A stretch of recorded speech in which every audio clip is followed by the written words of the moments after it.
One group went westward and settled in Faerun, in what is now Semfar. The first great dwarven kingdom in Toril was Bairinden, under the Shar. These dwarves prospered for centuries until around minus 11,000 Dale reckoning, which is their version of saying the third age such and such a year or the second age such and such a year. Only they also count backwards, and so this was around 11 millennia before their reckoning actually began, that a terrible schism shook their city. A schism is when two groups in the same hold that don't get along start fighting or split from one another. Luckily, we don't have those in Middle-earth, for they can be terrible things. In this schism, a dwarf named Tar-Kshanat, the Crusader they call him, which is a word for someone who's even more serious about religion than an average dwarf, took part of his people and went even further westward from the caves of Bairinden. Their descendants of these dwarves became known as the Shield Dwarves. Now the Shield Dwarves, or Mountain Dwarves as they're also called, are a bit taller than their Gold Dwarven cousins. They measure 4 feet 4 inches, all the way up to 4 feet 10 inches. So in this respect they're a bit like us Longbeards, even taller though, because our most strapping lads go only as far as 4 and 8. Other dwarves in Arda measure on average 4 feet and an inch, except for the stiff-beards who average just 4 feet. Like her mother, and like all the dwarven ladies and all the worlds I visited, lasses are a bit shorter than us lads. The Shield Dwarves were once the rulers of mighty kingdoms, but these have by now mostly fallen.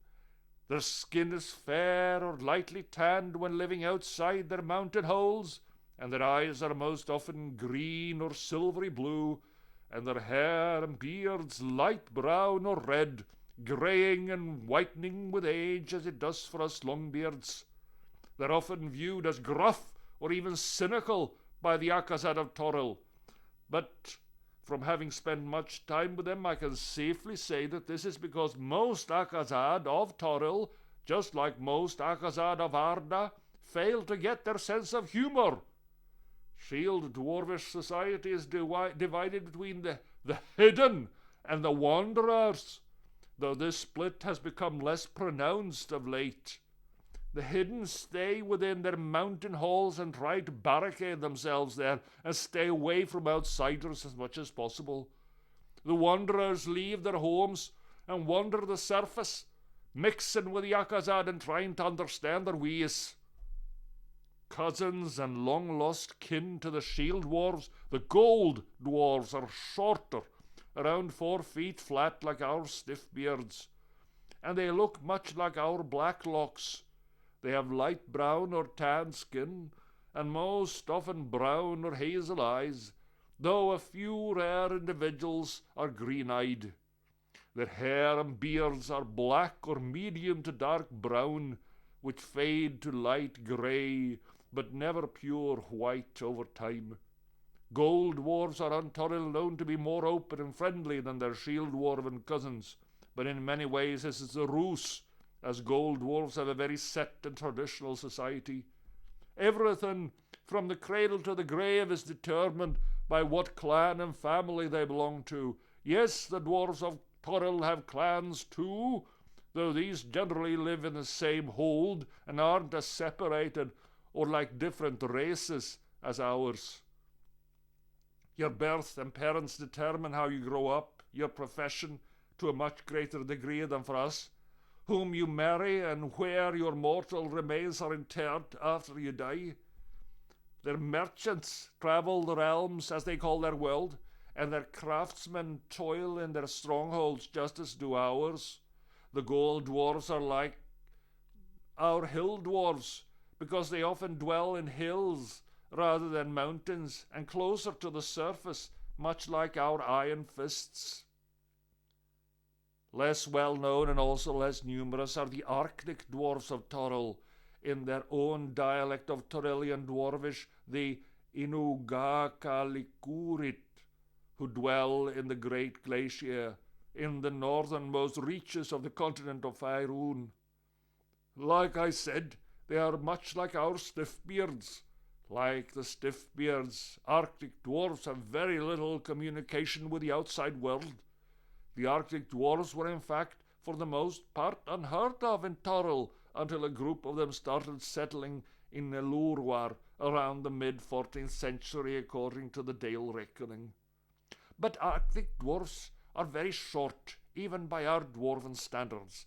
Their men stand in only 2 feet 10 inches to 3 feet 10 inches in height. They are compact even for dwarves, and are in fact almost as wide as they are tall. Their faces are pinched, and their legs short and stubby. Their fingers and toes are short, thick, and blunt.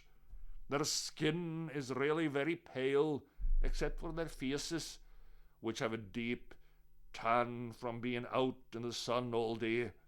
Their hair and beards, even those of their youngsters, is always a clear, snowy white, and always curly. And their skin is always naturally very fair, as I have mentioned, sometimes even attaining a bluish quality. Their cheeks, however, often turn a healthy ruddy red. Their eyes are always blue, though of extremely differing hues. They wear their hair long, both men and women, often to their waists, but none of their ladies are ever bearded. Even their men cannot grow their beards very long, but they enjoy braiding their moustaches, often into unique patterns. Like our stiffbeards and the mannish Lossoth, they live in igloos, houses built of snow. They fish and hunt all manner of fish and snow beasts, just like our stiffbeards. They wear short white tunics of polar bear fur, and always walk barefoot like hobbits, which is a very rare race in Arda that you've never seen and which only lives in the east. Unlike hobbits, they have no hair on their feet, but both their feet and the Arctic dwarfs are completely immune to cold, unlike the rest of us dwarfs, both in Toril and in other worlds, even our stiffbeards, who are just very resistant to it. The Arctic dwarfs of Toril are a gregarious people and enjoy the company of other races. They have no concept of clan or kin or bloodline. Even though they are open and adventurous of spirit, Arctic dwarfs very rarely venture beyond their vast open northern reaches. Their chief enemy up there are the frost giants of Toril. Wild dwarves are also known as jungle dwarves, greenbeards, and Dur-Authalar. We have nothing like them in Arda.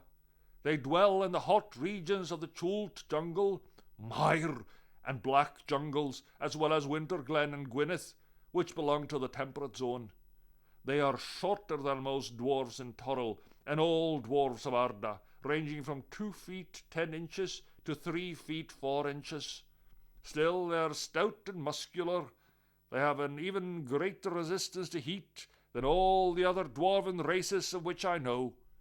They wear little or no clothing, and cover their dark skin in tattoos and oils, and the latter of which keep their insects at bay. Both sexes grow beards, with perhaps more bearded women among them than in any other dwarven race. Like pigs, they bathe in mud, which then dries in cakes, both cleaning them, as it does pigs, and forming a hard and astonishingly effective armour. Aside from this, they wear little or nothing, as I've said, more often than not nothing. And if you don't count their earrings, bracelets, and necklaces, all made from bone.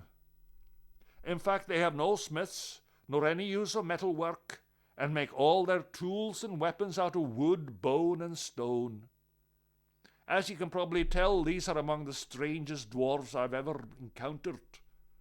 Not that they're easy to encounter to begin with, as they mostly keep to themselves and hide from strangers, especially the Akazad. Like the Arctic dwarves, they heed neither clan nor lineage, and in fact consider themselves one big family.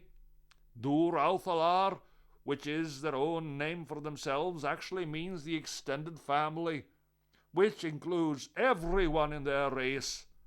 They practice polygamy, which means all the lads have it off with all the lasses.